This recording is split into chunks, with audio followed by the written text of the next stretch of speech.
Good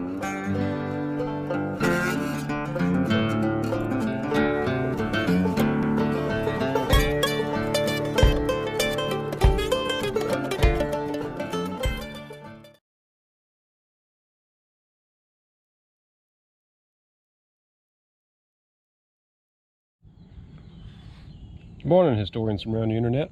Welcome back to the Old History Project. It's the month of October, although you can't really see it, at least not yet. The colors are starting to change up here. They kind of start changing around the last of October. And in November, sometimes it's a little earlier, sometimes it's a little later. This really depends on, you know, what's going on. And yes, that's the history machine. So before we get into today's video, the first thing I want to get out of the way is this video is going to be dedicated to the memory of Mrs. Arlene Thompson Sides. Mrs. Sides was a big supporter of this project, and she and I always had some sort of conversation about county history, at least up until she got to where she wasn't able. You know, we just kind of let her rest and whatnot. Hold on a second. Sorry, camera's dirty. Anyway, Mrs. Sides was always sharing some kind of different story with me about something that happened, because she grew up right near where the mall is in Morristown, and she always had some sort of interesting story. So just come take a walk with me. We're going to go see an important person up here, at least in Hamblen County history. Actually, state history. This guy's pretty important on a regional level. Anyway, Mrs. Sides unfortunately passed away this morning after a battle with an illness.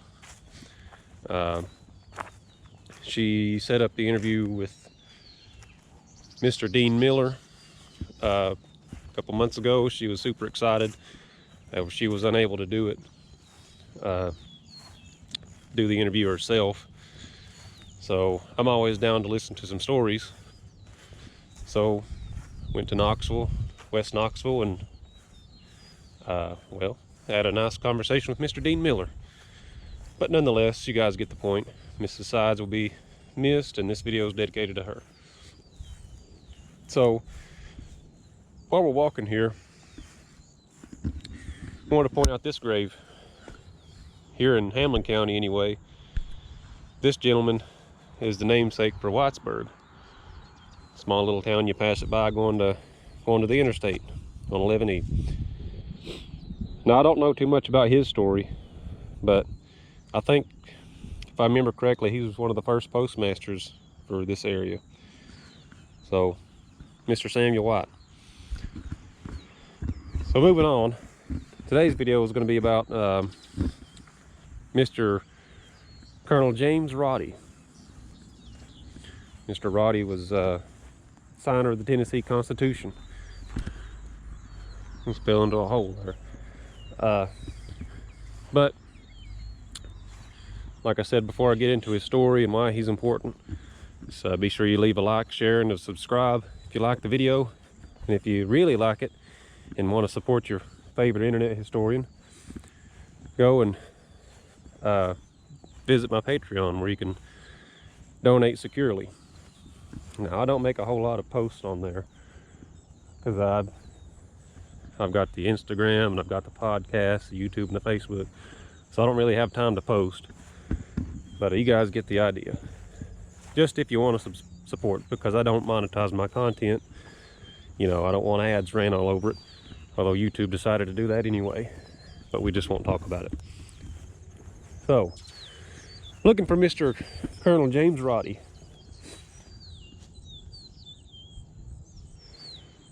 Mr. Roddye owned the Hayslope house just up on Warrensburg Road. And while I look for Mr. Roddye, the Hayslope house was built in the 1770s. It's one of the oldest houses in the county, at least as far as from what I can research anyway. It's really tied between Hayslope and the Kaufman house. They were both built around the same point. So Colonel Roddye was reported to have several visitors at that house, and from what we can tell, the house was a lot bigger in its heyday, although I think that part was tore down by the city when they annexed that part of the property. And if you guys want to read more about the house itself and that sort of thing, you can go visit the Hayslope Facebook page, as the owner is now working towards restoring it. She and I had some good conversation about it, and she's pretty knowledgeable on just what went down up there. She knows her history on it, which is awesome. And I'm having a problem finding Mr. Roddye. Anyway, that don't matter. So James Roddye, whenever I do find him, is born in Ireland.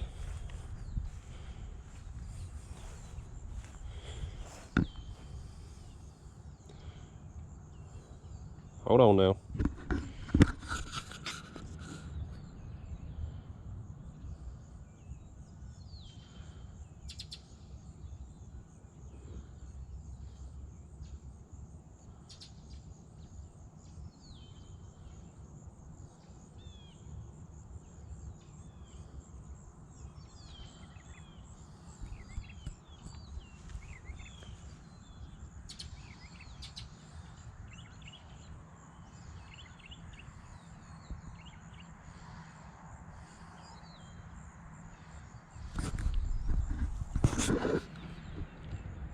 So Colonel Roddye, who his signature is on the Tennessee Constitution, he was born in 1742 in Ireland, and he died in Russellville,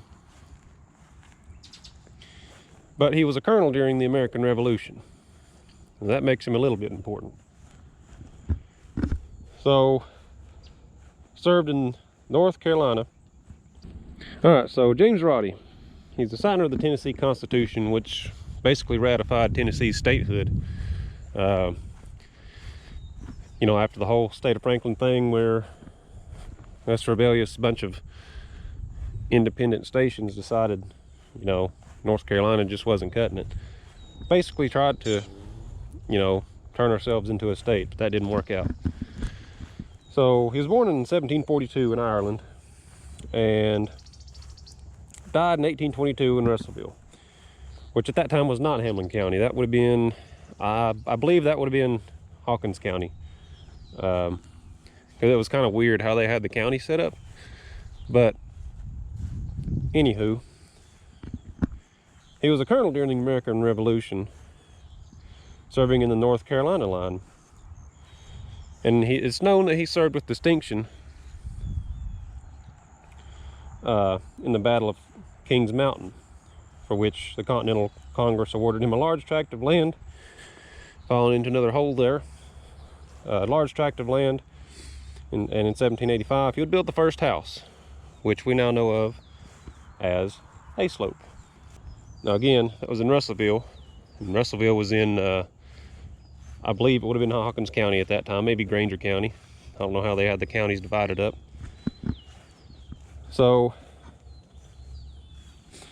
and at that time it wasn't called Hayslope. It wouldn't be called Hayslope for another little while, not till around the Civil War. So it would have been called the Red Door Tavern. I believe this was because, well, it had a red door on the front of it. And here you go, here's a marker dedicated by the Robert McFarland chapter of the SAR Morristown, or excuse me, SOR Morristown, and none other than Colonel Roddye's on there.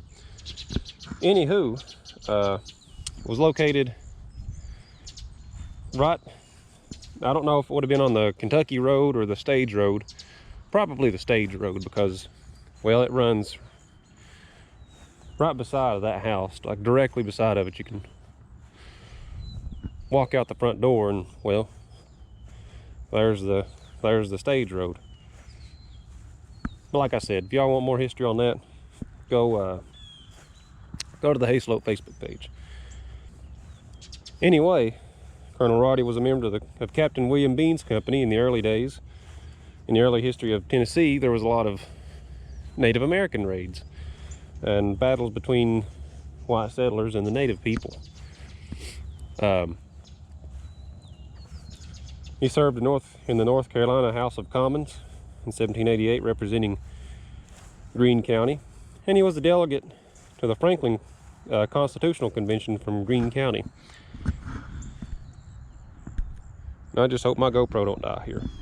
So, continued to represent Jefferson County in the Senate in 1789, and was one of the framers of the first Constitution of Tennessee, his signature appearing on that valuable document. Now, I've never actually seen it, so while I can't confirm that, I believe it. I'd call that fact. He was also, I'm getting ahead of myself, he was commissioned by Governor Sevier as a Justice for the Peace for Jefferson County in May of 1796. He also served in the Second General Assembly, 1797 to 1799, representing Jefferson County, and some documents. Now, going back to his birth, some documents indicate he was born in England in 1748, but the names of his parents are not known. But when you get back to stuff that far, you just really don't know, because he could have been adopted. Names could have been misinterpreted. I don't know if you've ever heard an Irish person speak, but it's kind of hard to understand them. So I can imagine how it would have been for some of those guys. So before the Revolutionary War, and I'm still trying to find his grave here, somewhere through here, he immigrated from England/Ireland and settled on Roan Creek in the upper Watauga Valley, and make him one of the first settlers in Tennessee also. But he removed to Greene County and then Jefferson County when it was established after the state of Franklin failed. His lands was within Jefferson County, I guess. Like I said, I don't know how the counties were laid out and what was split where. He was a private, and during the Revolutionary War, he was a private in Captain William Bean's company and in the Indian raids, and was a colonel at the Battle of Kings Mountain. After returning from Kings Mountain, he built the first house in Hamblen County, which again, that's been debated. Don't know if that's Hayslope or the Kaufman House. So anyway, just to talk about Hayslope a little bit, like we said, it was a stagecoach inn, and it's known that King Louis Philippe of France, or at least at that time the future King of France, well, he spent a couple of nights there, and it's debated if he stayed there at the Kaufman House, but we can't really find any documentation that says which one. And Mrs. Wildmoon, the owner of Hayslope, been trying to find the original French document for that, but, or at least the original translation or whatever, but so far I've not had any luck. But anyway, he reported that it was kind of funny when he stayed there because people slept 5 to a bed. He didn't understand that. I guess in France they don't know, they just didn't know how poor people were that time. Here we are. Well, that's not Colonel Roddye. Here he is. Anyway, this is the house. It's known that he held pretty large parties there, and that's what never made any sense to us as to how he done that in such a tiny house. And I'll stop here and leave you a picture.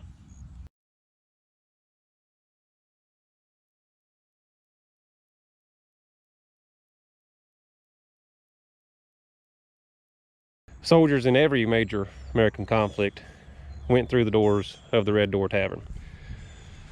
So anyway, hope you guys like this video. Just walking around an old cemetery, talking about some history here.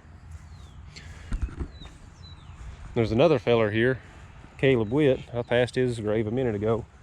He was the namesake for the Witt community over in Hamblen County. But anyway, my shoes are wet. It's rained here and my battery's about to die. So hope you guys really enjoyed this video. Those of you on the podcast, you guys know the special event that's going on. They've been talking about. Got some work done on that just this weekend, or just yesterday actually, sorry. So it's going to be a pretty big project, and I'm really excited to do it. Probably the biggest project that I will have undertaken here on Old History. I actually think it might end up in the news. Oh boy, that'd be cool. But nonetheless, hope you guys like this video, and well, we'll see what next week holds for haunted history. Thanks for watching.